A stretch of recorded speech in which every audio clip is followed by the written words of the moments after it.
You ever see that movie Doctor Strange? It's very good. You know how he has that cape that helps him out? Yeah, the magical cape that has sentience. Yeah. It's this magical cape, and every time he's in trouble, this magical cape comes and helps him out because he's a good dude, and the cape likes what he's doing. That's awesome. Yeah, you can kind of do that for this show. What? You could be our magical cape? You could be our magical cape and help us keep the show going and help us grow the show. To find out how, go to patreon.com/wehaveconcerns. Be our magical cape.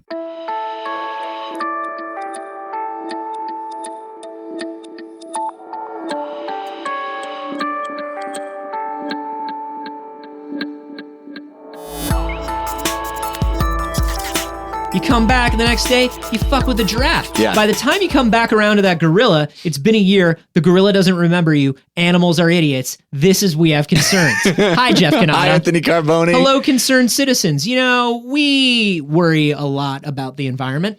Yeah, as I think we have to now, what with the environment being worrisome. Yeah, I mean, it's just it's a tautology. And it is a truth. It is. The environment is Inescapable. bad, and so we worry about the environment because the environment is bad. This story was sent in to us by Casino Royale. Whoa. Amy LeFebvre. LeFebvre. Casino Royale Casino herself. Royale. It's been a while since we've heard from her, but here's what's up. There is a geologist, an environmental geologist, which you would think all geologists are environmental geologists. No, some are completely synthetic geologists. They're just like, they're making cool rocks. they're like the people new that, rocks. Yeah, they're like the people that carve the fake rocks for like caves in movies. Yeah. They're synthetic geologists. Yeah. I'm an expert on rocks. I just don't ever deal with real ones. I would rather not touch a rock. I would rather not. I'm not a practical geologist. I can create very photorealistic rocks. I'm more a theoretical geologist. Thank you. This is a geologist that likes to calculate carbon footprints for different things and calculate their effects on the environment. An environmental geologist. So we know who to eliminate. See, exactly. So we know this is somebody who actually sits down and goes, here are all of the pain points. Here's who's causing them. Right. That's kind of a very vital job, I would think, at this time in our history. And it's always my neighbor, Gary. Fucking Gary. Gary, you don't need to run a generator outside of your house, Gary. You just run an extension cable. You shouldn't even have a portable air conditioner out in the backyard, Gary. But I want the backyard to cool down. Gary, that's not how nature works. Just have a glass of water or something. We have the power to make it happen. Cool down nature, Gary. Why do you end every sentence with your name? I hate what you do to the environment. And then I just also hate, like, your entire way of communicating. Well, you won't hate me when you come over later for barbecued barbecues, Gary. Why would you barbecue a barbecue? Woo! More smoke. Gary's the worst. Gary. What do you think somebody like this gentleman, not Gary, because we know Gary is a terrible person. Awful. But what do you think this geologist, Miles Traer, does in his free time? Probably not geology stuff. No, it's geology stuff. Maybe it's like some sailing. But like wacky geology stuff. Oh, wacky geology. So in his off time, Miles Traer calculates what imaginary things would do to the environment. Oh. And he recently calculated which superheroes are doing the most damage to the environment. I love this. He has basically figured out that all superheroes, yes, they're going to stop crime. Yes, they're going to fix things on the ground, right? Like interpersonal stuff in our cities. Yeah.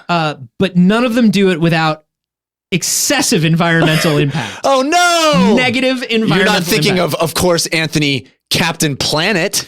Captain Planet, unfortunately, that Planeteer's headquarters. Oh no! The really lush, lavish headquarters where like they talk to Gaia on the video phone. Oh no! Like they're running satellites. That's space junk. There's undersea cables. There's like a lot of Captain Planet is a lie. Yeah, the Captain Planet. Big carbon footprint. But Captain Planet is important as a symbol and as a lost leader for environmental behavior. That's what he tells everybody.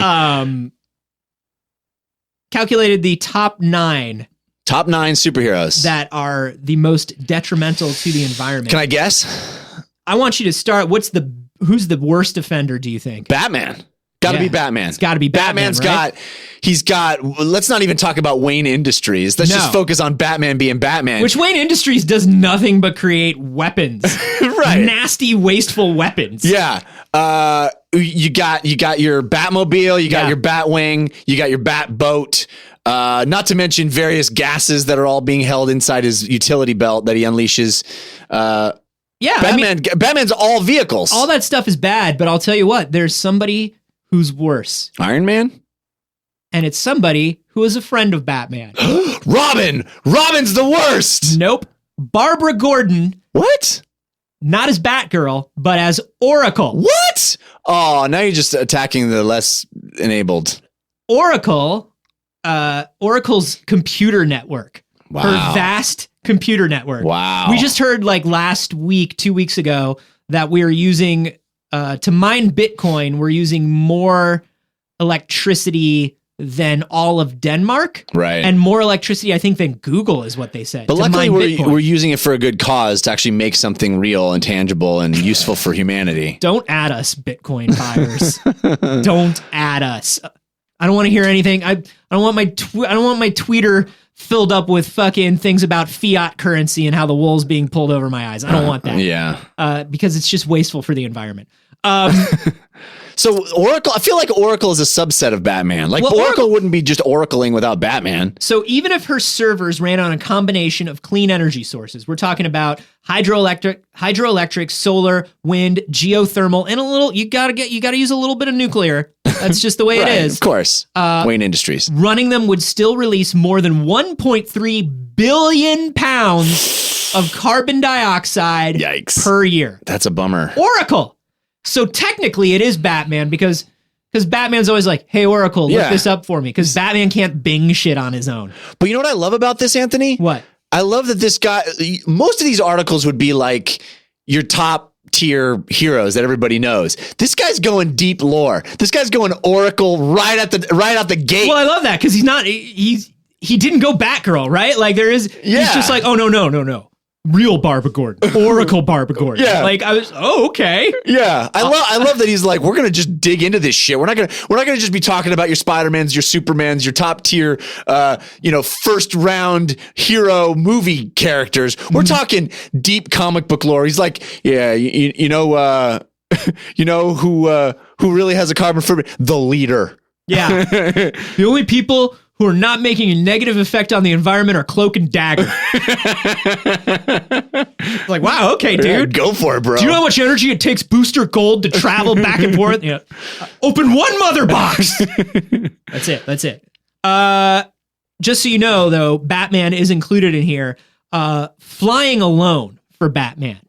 Right. Flying alone would burn the fossil fuel equivalent of 344 plane rides from New York to San Francisco. Just tooling around in the Batwing over Gotham. Just patrolling. Yeah. Patrolling is you can't patrol without petroleum. Am I right? And then Schreier does say, like, plus Batman drives around a car that literally shoots fire out the back. Yeah. That's not great. It's not. It's like he's rolling coal. You know what I'm saying? He's rolling deep with the coal. The Batmobile runs entirely on quote unquote clean coal. Yeah. I mean, you know what? Wayne is one of the top 1%. He's a douche. Yeah. I mean, that's the thing is the bigger question about Bruce Wayne is why doesn't he take all the billions and billions of dollars? Yeah. That you could basically, it's an Iron Man question, right? Where it's like, malaria, motherfucker. Yeah. Just start the Batman version of the Bill Gates Foundation and cure something. Come on. I bet you could give to a lot of Gotham City charities. Yeah. Charities. Sell one Batwing and one Batmobile. But you know what? Liquidate the cave. That's the problem. Sell the giant penny. Batman believes in bootstrapping too much. There, I said it. What a douche. Batman's like, look, listen, my parents died. I was raised by a ninja that eventually wanted to kill me. And I still I didn't take I'm a success. Take no welfare. It's like, no, dude, you were still given $1 billion. No, but I earned it. I turned $1 billion into $12 billion. That's right. If you look closely in the Batcave, there's like giant Tyrannosaurus Rex. Yeah. Giant penny. Ayn Rand. Yeah. That's what it's the fountainhead right there. It's just the guy. It's just the Atlas Shrugged cover as a big statue. To run at the speed of light, the Flash would need to consume 58,863,610,416 calories per second. Whoa. That's a lot of burgers. Actually, Jeff, it's the equivalent of a 12-foot tall hamburger every week. Oh, I want to see the Flash versus the 12-foot tall hamburger. What I love about this is, do you remember the 90s Flash TV show? Yeah, of Jeff, course. do you remember the 90s? Welcome to our Remember the 90s podcast, where we just talk about, Hypercolor. Wasn't the 90s great? Pogo Ball, am I right? Where did that come from? I had one of those. Ooh, bop it, everybody. Bop it. Anyway, there was a 90s Flash TV show, Kids Ask Your Parents. Mm-hmm. And one of the things that I loved the most about it as a kid was that after he ran, he would part of what was built into the show is he was burning so much energy that he had a bowl that was the size of a kitchen table. Right. And you remember he would fill it with boxes of cereal. Yeah. And he would eat tons and tons of cereal. Not really the best way to carbo load, but cereal is cheap, I guess, if you're the Flash. If you're the Flash.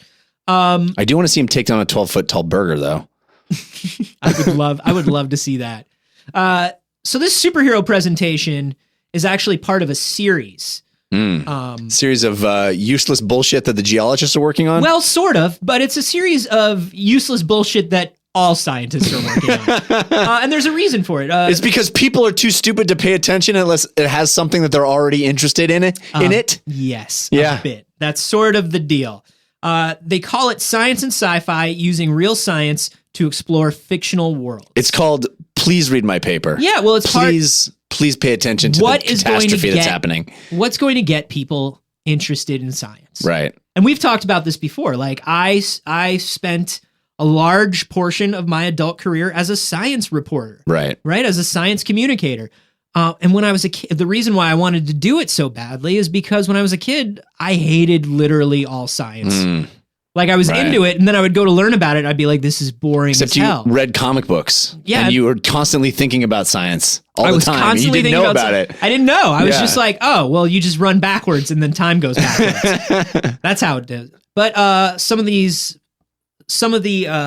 presentations in this series, a paleontologist who pointed out inaccuracies in Jurassic Park. For instance, the movie is populated mostly with dinosaurs from the late Cretaceous. It turns out it's entirely fiction. It's a work of fiction. And then you get to the end of the hall and these posters just get bigger and bigger and more pedantic. And then when you reach the end of the hall, a giant pair of doors open and there sits Neil deGrasse Tyson tweeting.